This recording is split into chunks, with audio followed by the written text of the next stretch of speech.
Welcome your host, Caddy Frink, as she leads discussions about substance use disorder and the journey to recovery. You're listening to Redefining Recovery, a recovery revolution. Well, hello, everybody.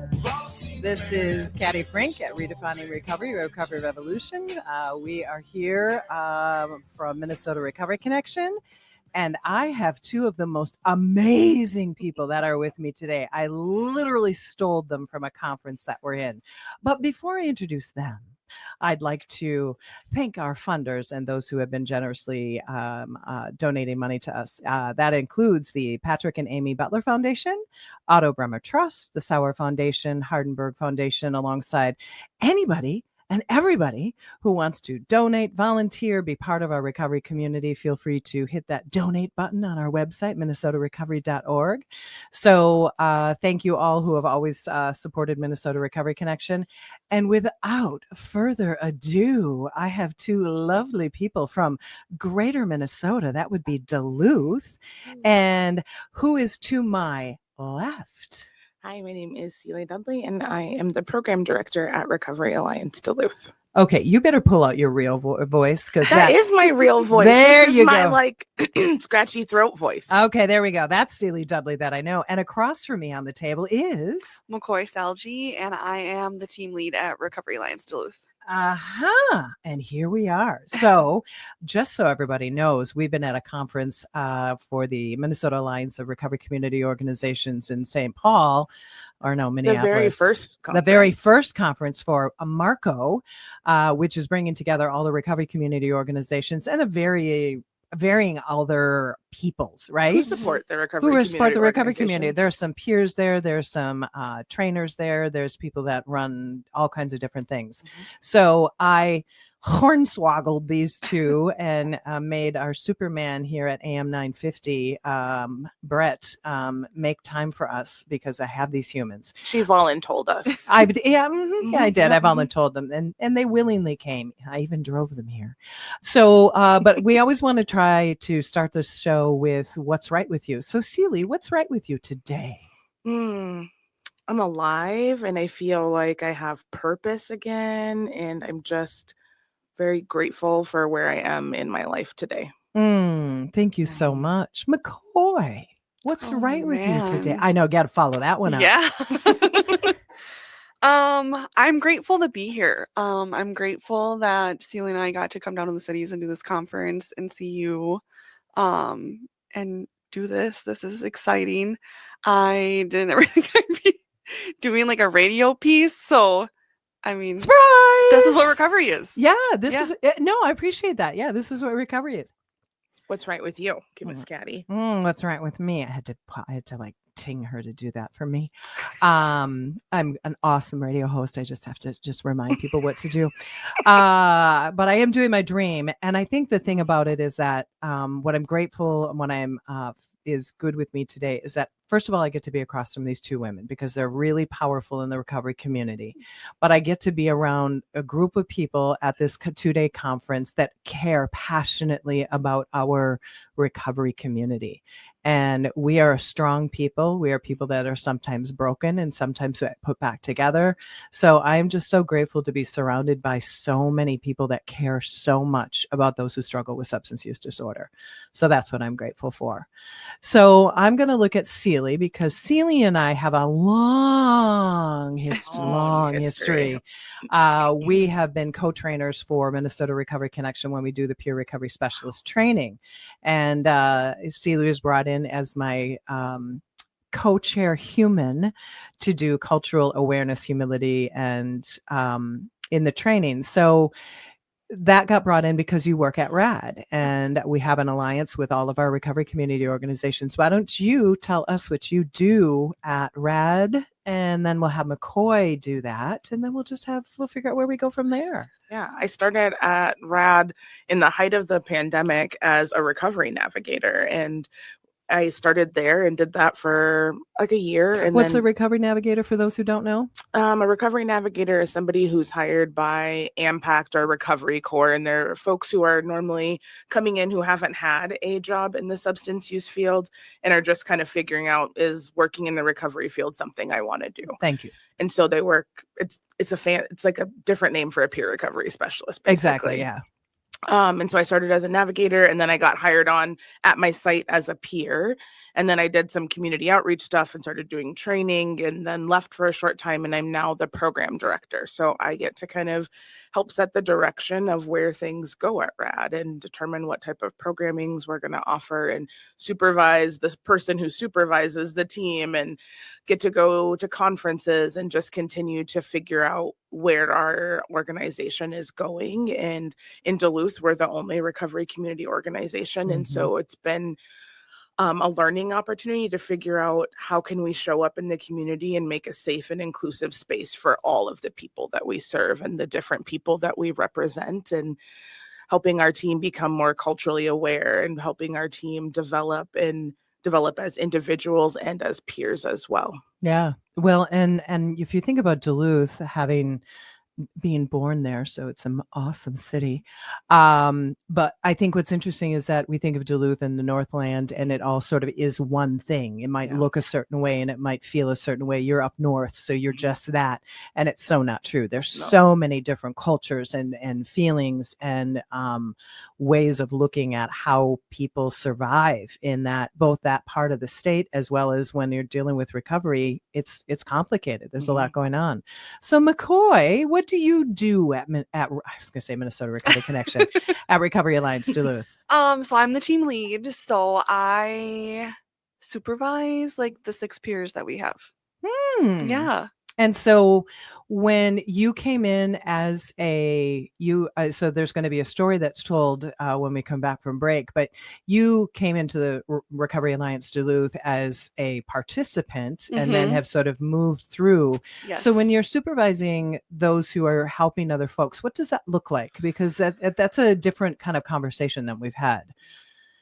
Yeah. So I just kind of like help them and assist them and like overview like what they do throughout the day. Like we have peers that are in the jail, peers that do the all recovery meetings. They meet with their participants. Okay. We do community events. Okay. And so it's kind of just their support and overseeing what their day-to-day maybe kind of build their structure a little bit, so they kind of know what's kind of what's like the hub. The hub. And so okay. like I might direct things to her, and then she's the hub where the team goes to figure out what's next. What are we doing today? What's our focus for the week? Who are we trying to reach this week? And what is on the table for what we're going to be doing? Okay. So does at Recovery Alliance Duluth, does it kind of change week by week, kind of what might be on the docket? Yeah, absolutely. Because we have all different recovery meetings, some of which are weekly, some are bi-weekly. Depending on if we have a free community event that week, our focus is going to change depending on what month it is. Like we sit on several of the treatment courts in the 6th Judicial District, and May is Treatment Court Awareness Month. And we're doing a lot with the treatment courts this month. And so we might need to shift our team's focus to like, let's reach out and connect with these providers who are also on the treatment court and set up a picnic or set up different things. And then we host an event called Cups of Cheer every week, which is a mobile, either hot cocoa or lemonade stand. And we give out harm reduction products, hygiene products, and normally just some cheer and love on people in the community. And so we got to shift and pivot depending on where we're going to be and what we're doing. Wow. I know from experience that Cellie and now McCoy, if there is ever an organization that is out in the community all the time, having events on a regular basis, it is Recovery Alliance Duluth. So if you are a human who's listening to this or know people who are going to be up there, and you're somebody who either is struggling or is just looking for a safe place to go, look up Recovery Alliance Duluth. Oh my gosh. I envy the community up there having Cellie and then now McCoy at the helm. Because Cellie, you are a community driver like I have never seen before. I don't know any recovery community organization that hits the streets like you do. So a compliment to you. Thank you. Yeah, I mean, you are such a community-driven person. And I mean, that is really the essence of what we do, is we really try to bring our community together. And so hats off to you. So about ready to take a break. Thank you for listening to Redefining Recovery, a Recovery Revolution. I'm going to bring back Miss McCoy and Miss Cellie, and they are going to talk about how they got acquainted and a little bit about their recovery stories. So thank you for listening. This is AM 950, the Progressive Radio Station.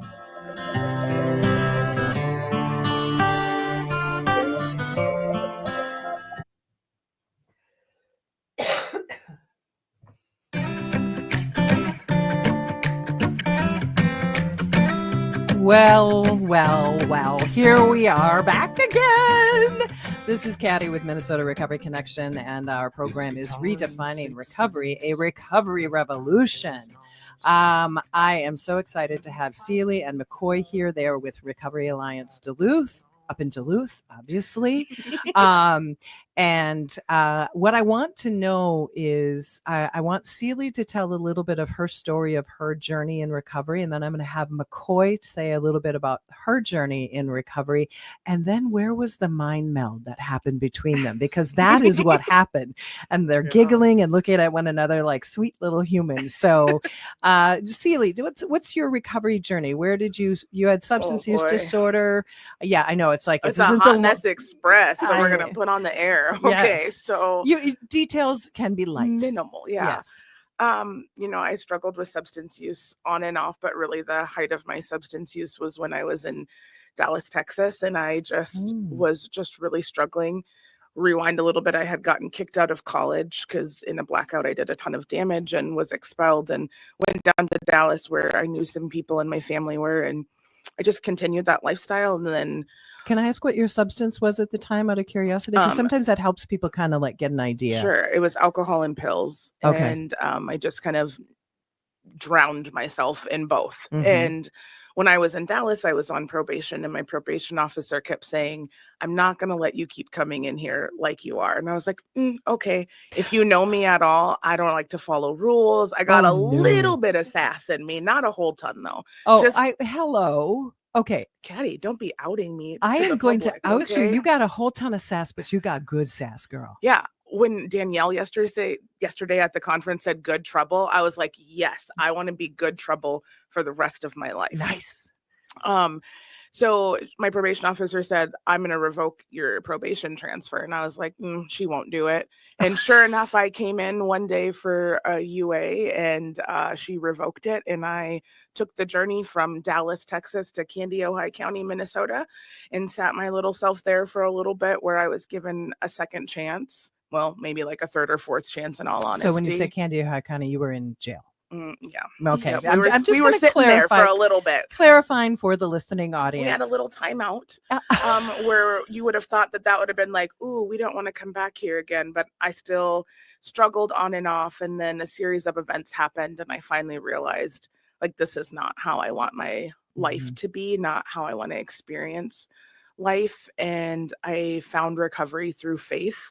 And I was in the process of becoming a pastor and realized, like, this isn't what I wanted. And faith became, at that time, the only pathway I could accept for recovery. Nice.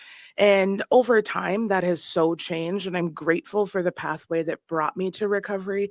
But I am so grateful for the beautiful pathways that I found later on in my recovery journey. And what did those look like?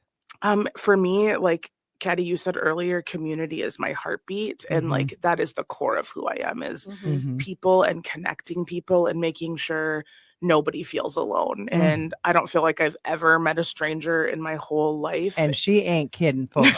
Everybody is Cellie's friend everywhere. Yeah. Like, I just love people, and I want everybody who I encounter, we don't have to be best friends, but I want you to know that you are seen and heard and loved, and that you belong here, and there's a space for you at my table. And if my table ever gets full, we're going to be building a bigger table. We'll get the card table out. Yeah, we'll get the card table out. We'll put up a TV tray, whatever floats your boat. And I think, like, for me, my grandma was a huge pathway of my recovery.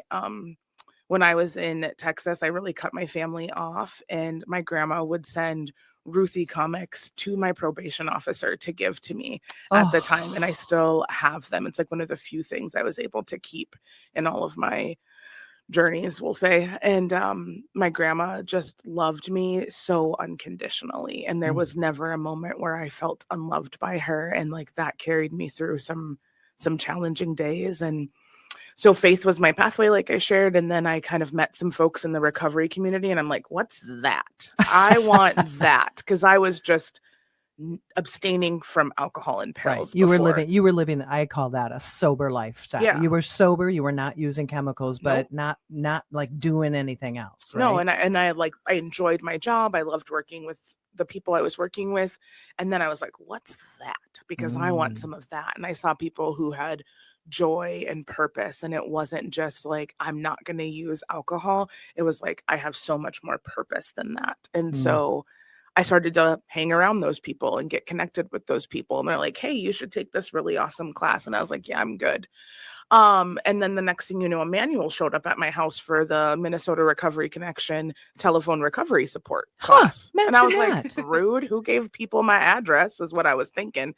But I took this class and I realized I am not like the minority. Like there are so many people in our community and in our state that have struggled the same way I'm struggling.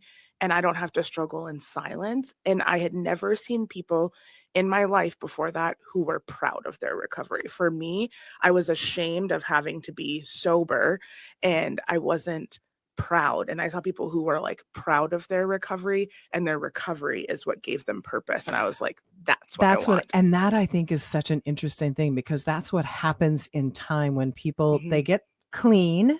Oh, I hate using some of these terms, but they get clean and then they get sober. But then that light bulb somewhere along the line changes. And it's like, I want a different life. And that's how we define where recovery steps in. So thank you for saying that because it is, to me, it's a trajectory and it's a fine trajectory. And there's all steps along the way. Wow. That's really, thank you. That's just such a powerful message for people to hear about those who have people that they love or that they care for that are on their journey in not using substances. It isn't just a one and done, you know, or a one jail cell and done, or a one DWI and done, or a one overdose and done. It takes a little while and it also is a journey. So thank you. I'm sorry, I interrupted you, but wow. Good. I tell people all the time, it took me 19 times of trying to get to 30 days. Like 30 days was this like miraculous goal that was in my head and I'm going to hit it and then I'm going to be fine forever. And it took me 19 times. So I tell people when they get frustrated with their loved ones, are frustrated with themselves, like 19 times. Your number might be 50 times. Your number might be 2 times, but just keep going, keep trying. While you are alive, there is always hope. Absolutely. And I think there was a switch for me at some point when I started working at RAD where I realized I didn't want to just survive anymore. Like I wanted to thrive. And I've been really pushing our team.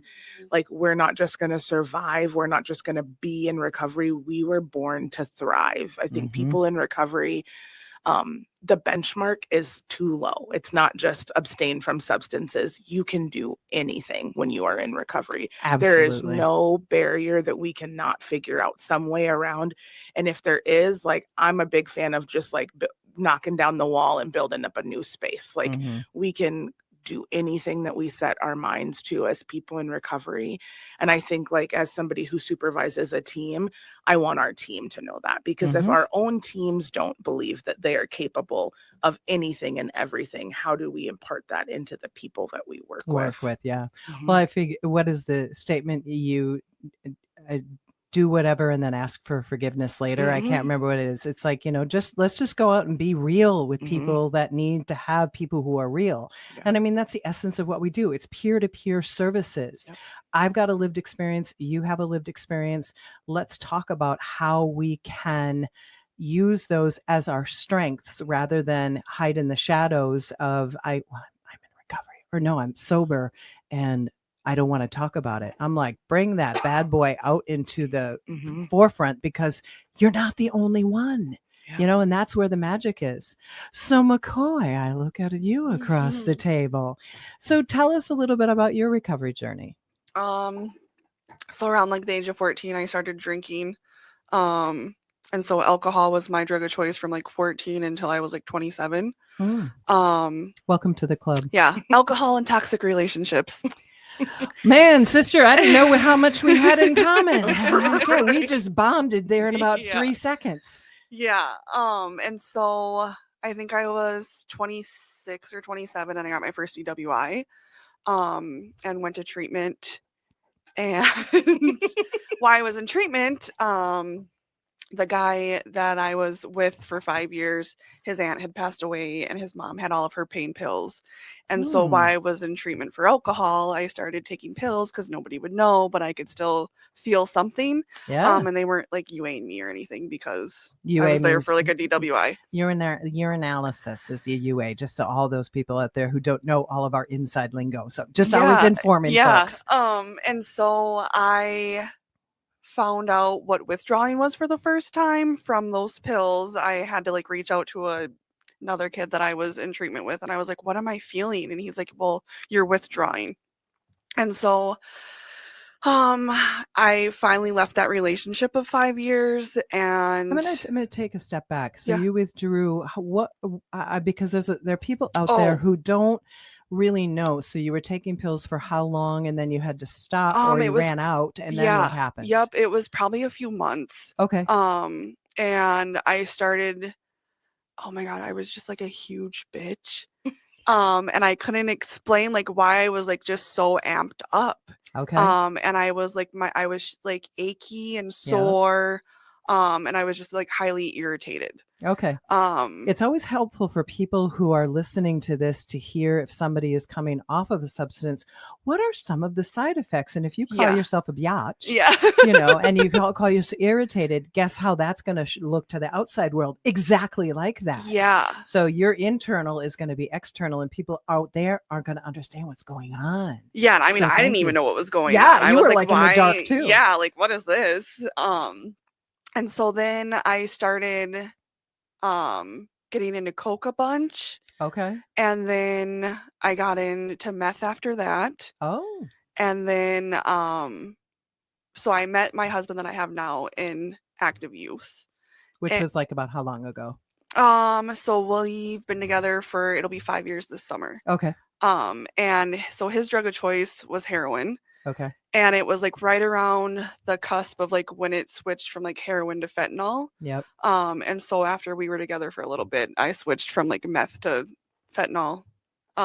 You just decided to taste the whole menu. The whole rainbow. The whole rainbow of colors. Okay. And so we met in active use and we're homeless. We live in Hillside right now and would sleep. There was like a porta potty in Hillside, Duluth, and then in Lincoln Park that we would end up at.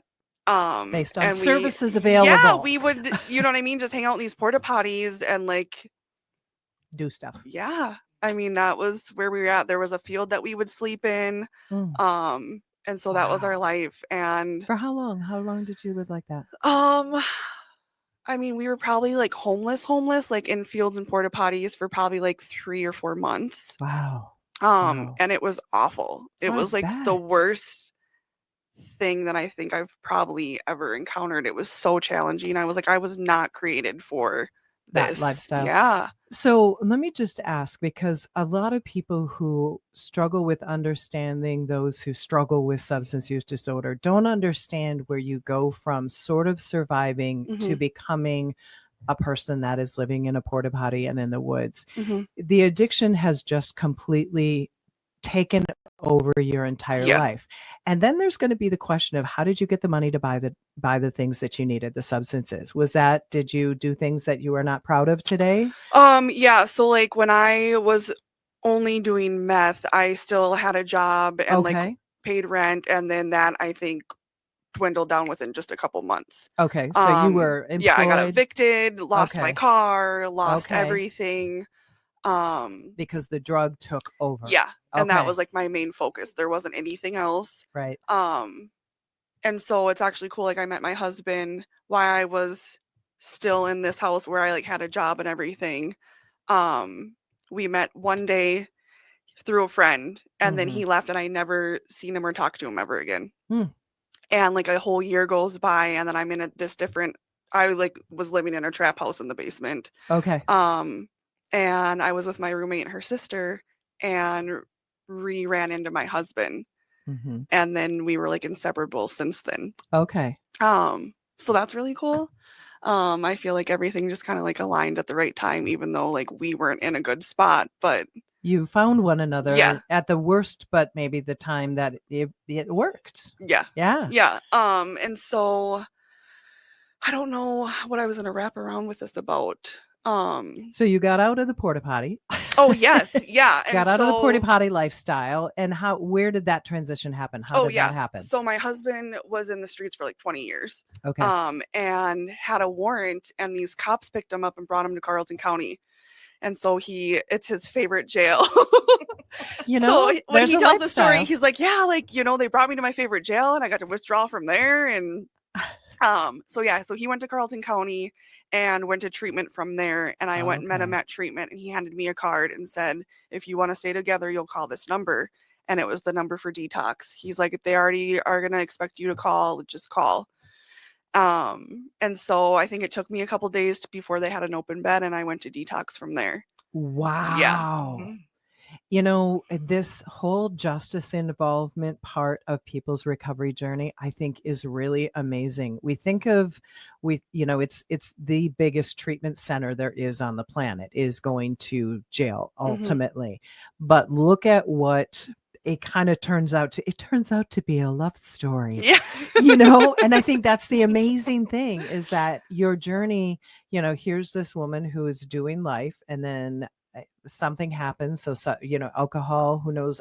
And I don't need to know details, but you started using alcohol at a young age, and then we advance. I continued to use alcohol consistently till I was all blackouts all the time. Yeah. And then you advanced because you maybe met some new people that had some other substances, and you're like, ooh, that sounds like a fun party. Yeah. And then you advance into what's going on in the streets, right? Sort of what's available. And so I like to try to tell stories to people who have got people that they love or care about. And they're like, how did you get to that point? And it's because you said it beautifully, McCoy. It's all consuming. Yeah. You don't care about anything else. Yeah.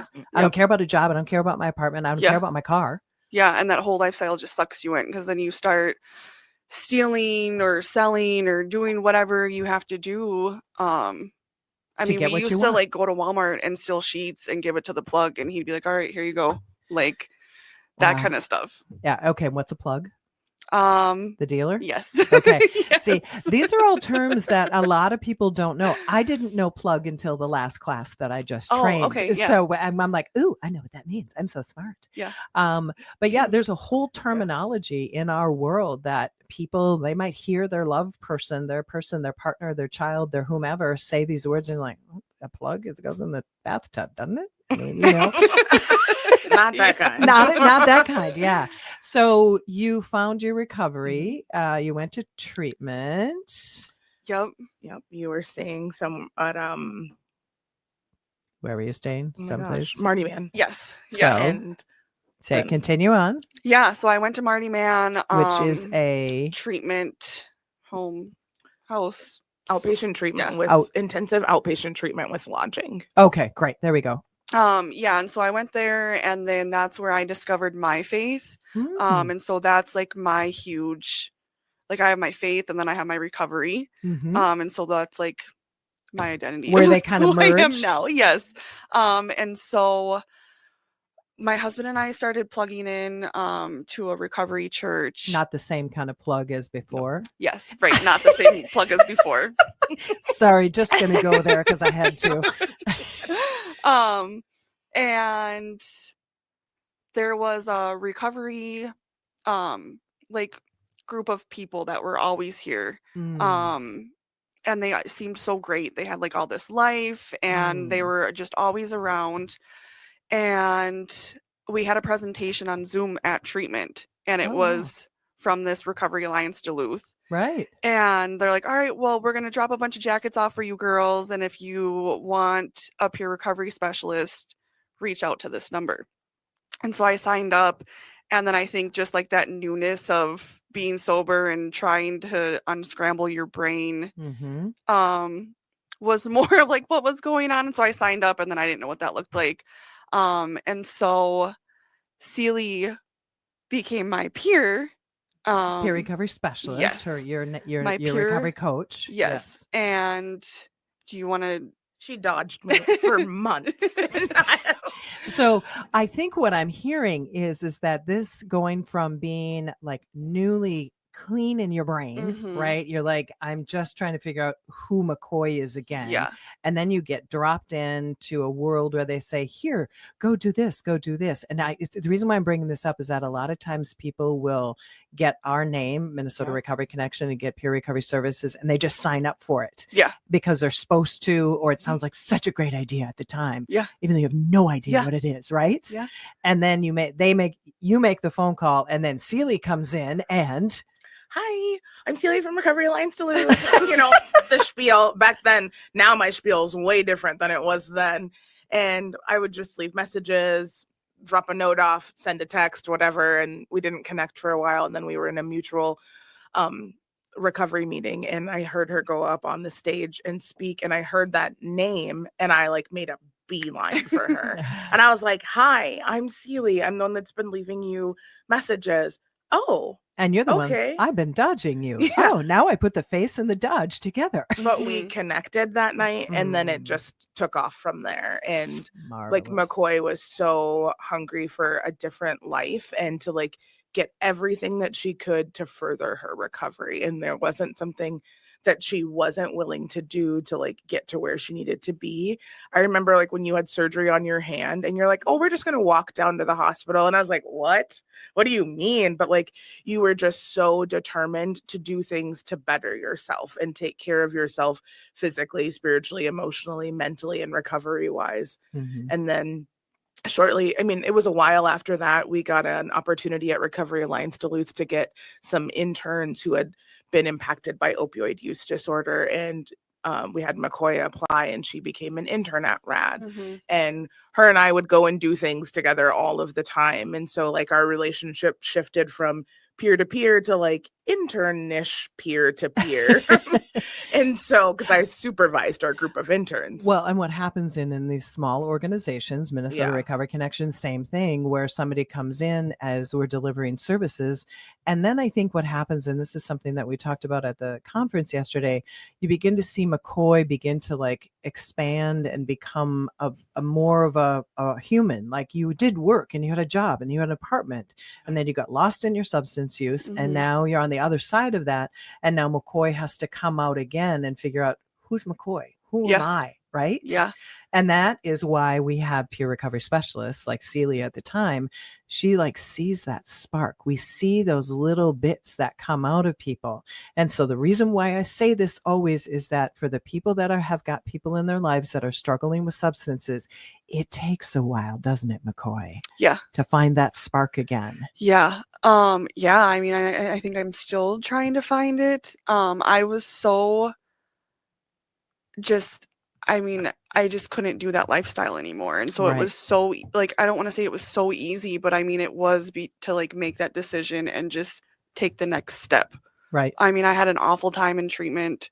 And I ended up getting discharged without getting a certificate. We so know like a you few made people it. know, yeah, they're like, it's okay. You It don't doesn't need that matter. certificate Yeah. from treatment.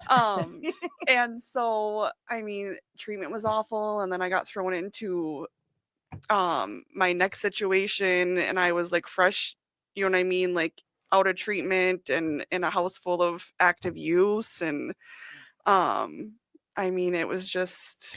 Well, there's so many stories about how you made the decision that you didn't want to use substances anymore. So you got that one. And then you got to walk through either a treatment program that maybe is successful or unsuccessful, or more importantly, might not fit who you are. Yeah. And we know that's a lot of the journey as well. It's like, I don't want to do all that. I don't want to do that. even though you tell me I have to do that to get my certificate. Mhm. But it can sometimes be a tough road. So people will leave treatment and they'll say, I'm going to do this on my own. But then because that connection was made with Recovery Alliance Duluth, you had some sort of safety net to fall into. A relationship was established. And that's why we talk about peer recovery services as part of the additional support to people who are struggling with substance use disorder, because those treatment centers are marvelous. The different programs and programming that's out there, and AA and NA and Wellbriety and Smart Recovery, they're all valuable, but they aren't everybody's cup of tea. Right. But where you can meet somebody like Cellie, who's amazing in every way, I and agree. say, hey, I got you. I know you ditched me for a while, but it's okay. Got you. Yeah. But so we're going to take a quick break. But when we come back, I want to hear about how this relationship has continued to flourish and become something that has literally changed the way Recovery Alliance Duluth does its work. And does its amazing work, because it takes women like you and the other people at RAD, at Recovery Alliance Duluth, to change a community, rebuild it, give it its strength back. So thank you for listening to Redefining Recovery, a recovery revolution. This is Caddy Frink. I'll see you on the other side. I can feel it in my bones more than anything I've. Oh, she cursed. Welcome back to Redefining Recovery, a recovery revolution. So I am here with two amazing women from Duluth, Minnesota. They represent recovery. What do you represent? Recovery Alliance Duluth. Man, my brain just absolutely went. So what I want to close out this conversation with is, you were just talking about how McCoy ditched you, then you picked her up and lifted her up and brought her into RAD, and what's that looks like. And I'd actually like the two of you to talk about maybe some of the upcoming events that you have, as well as you have your Walk for Recovery that we just redefined the date due to circumstances without our control or in our control. So why don't you continue on that story about how this marvelous thing happened between you from where it was. So McCoy did the internship, and we were sitting at the St. Louis County Health and Human Services conference, just tabling and sharing with people. The conference is primarily for social workers and healthcare workers. So we just share about who RAD is and what we do. And I was teaching her how to do the spiel of what a recovery community organization is and how we serve people. And we were just sitting there, and I said, are you ready for what's next? Are you ready to do more? You need to apply for the peer job that we have open. And she's like, no. And she's currently shaking her head that you might not be able to see. She's like, I ain't ready for that yet. Nope. And I was like, yes, you are. You need to apply. And then she applied. And I got the job. I started out at part-time for a few months just to ease into it because I was really nervous. How could you not be? Yeah, I was really nervous and really discouraged. But it was not of anything else. It was me. Right. I was my barrier, and it was internal. And our relationship changed. We went from a peer relationship to now I was your boss. And that was something that we had to navigate through, where I had been a lot of support, and now it's not that I wasn't support, but the support just looks different. And that was a challenging navigation process. Yeah, I think I had a few meltdowns where I would look at her and she was like, we're going to have to figure out how to get through this because I can't have this going on. And I was like, well, I don't need you to talk to me in that tone or say something like this. You know what I mean? Because I'm going to melt down even more. Yeah, and it was super challenging. Well, and I think, wouldn't that be a common space where we have so much self-doubt that what are we capable of, or I'm not capable of doing this. Somebody else sees that shiny something around you, but you haven't seen the shine yet. And so it takes somebody like Cellie or whoever is going to be the person to kind of take you by the hand and just keep shining you up and giving you the confidence. Sandpaper. Right? Yeah. She always says that I'm the sandpaper in her life. Get rid of the rough stuff until it's smooth. Right. And that has been our relationship. And I tell her all the time, I can't wait till you have my job. I can't wait till you are the program director at RAD and to see where you can take it from there. And look at And her. she's She's shaking her head again, like, "Absolutely oh no, not." oh Yeah. no, not yet. She'll be there. Yeah, and so we went from the peer to the boss, and then I left RAD for a time Mhm. and came, and she really had to step up and really step fully into that team lead role with Mhm. a very short turnaround time. Like I had given my notice and it was like a month. And so it was like pour all the training I can in and Yeah. then have fun. and so then that was a different relationship because I was like, Now what do I do? yeah, there wasn't like the boss, like whatever. Yeah, you didn't have your person to go to. Yeah, and so but I could call her in like a different relationship now and ask for advice or information or like what do I do here, or I'm struggling with this, or how are you dealing with this? And so then it was like a different relationship, and then she came back as the program director, and it was like everything I ever wanted. I don't know about that. got Cellie back. All Yeah. is well with the world. And so it was great. It was like I had everything that I needed then. Like in that relationship, like was back now, and now I mean we have like 4 different relationships in one. Mhm. And so it's really great, and I Yeah. love it, and like it's still my go-to. Like if something happens, I'm like call her at 7:00 at night, and she's like, "What's wrong? What do I need to Yeah. do?" Now we don't suggest this all the time for everybody. Not No. that I don't text Sarah with funny things in the middle of the night. We all know Sarah Kemp, like the ice cream, who comes in and does the show with me. But we build strong bonds with people because the recovery journey is so epic. I mean, it Mhm. is, and it has so many different twists and turns because there's the friendship, there's the professional, there's the somewhere in between where I need you, but I can't have you do that, but I still need you. Yep. But I'm not sure what that looks like. So can I just run something by you? Yeah. You know, Can we do that? can we not do that? Yeah. Mhm. And I think that's the whole thing about a recovery is that it is really a moving target all the time because we're kind of coming back online. Yeah. And when we come back online, not all the synapses are coming on at the same time. Mhm. And so I think, as I always talk about, I love the recovery journeys from these 2 ladies. But for anybody who is struggling with themselves, it's okay It's okay. to not kind of be okay. Yeah. It may take a little less time. It might take a little more time. That if you are feeling like kind of lost, like you were, Mhm. McCoy, you had your person, but then sometimes you question, do I go to my person or am I supposed to figure this out myself? Or do I go to my husband, my partner? Do I go to my, where do I go? And sometimes we just got to slow it down. Yeah. Absolutely. Because at the end of the day, it's inside of you still. Like that person who has purpose in life and thriving is in there still. And it's just sometimes time to unbury what we buried for so long. Mhm. Because like you have purpose and hope and life and so much ahead of you. Yeah. And I thank you, Celia. It was magical. She's always magical, just so y'all know. And it's a matter of it's in you, but we have to have faith that we can see it again. Yeah. And I think that's the hugest hurdle. I mean, I'm in recovery for an awfully long time, but it took me years and years for me to believe in myself. And then Cellie and I share the incredible grandma story. Hers is more recent in terms of the loss. Mine is farther away. But if it wasn't for my recovery, my relationship with that important person, I wouldn't be the woman that I am today. Absolutely. Because it was absolutely unconditional love. Mhm. And so for anybody who is at anywhere in this recovery story, we need that unconditional love. The person who is either needing it or is giving it, give it with love, without question, without judgment. You may not like what you see. It might be hard, and that's okay because we're human.